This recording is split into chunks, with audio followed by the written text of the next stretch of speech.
भोला। हाँ भैया। अरे कहाँ बड़ो है ने आओ। जात रही है गोबर डाले। अरे गोवत बाद में डलाई है चाय पियो। चाय आई बा। अच्छा अच्छा चाय आ गई। चाय पियो।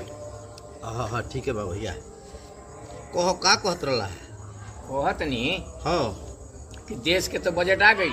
आ गई एकदम आ गई। हाँ तो हमने खाती काज बा भैया। अब का बा जैसन बजट बा वैसे बा पहले ही लेखा बा कोनो खास परिवर्तन में नहीं। अच्छा अच्छा हाँ कहानी है कि देश के जब बजट बन गई हाँ तो अपना घरों के बजट बना लिया। घरे के बजट तब तो हमें का बजट बनावे के बाद है। अरे तोहरे पेंशन पर मैं घर चलता हो। हाँ। अब महीना में का लागेला तू जान नहीं घर तार से छिपल बा। अरे वो तो हम जानते बनी। हाँ अरे तबो लेकिन पछिलका तरीका से हाँ कुछ बाँचत नहीं खे 2 पैसा।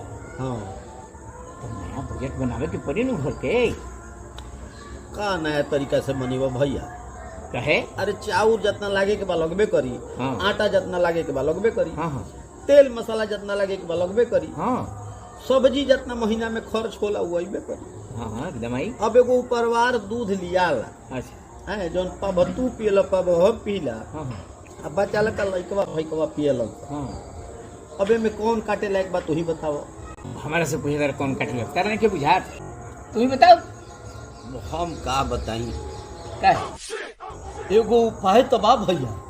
हाँ का है जौन परिवार दूध लेता नहीं जानू। हाँ इनके के अब की महीना में रोक दिया। हाँ। का भाई दूधे हमार बल बा लेकिन के बल बा दूधे रोक दिया। तो हम काठी में कटाई निकाह तो हम गोबर डाले जात रही तू ही रोक देला।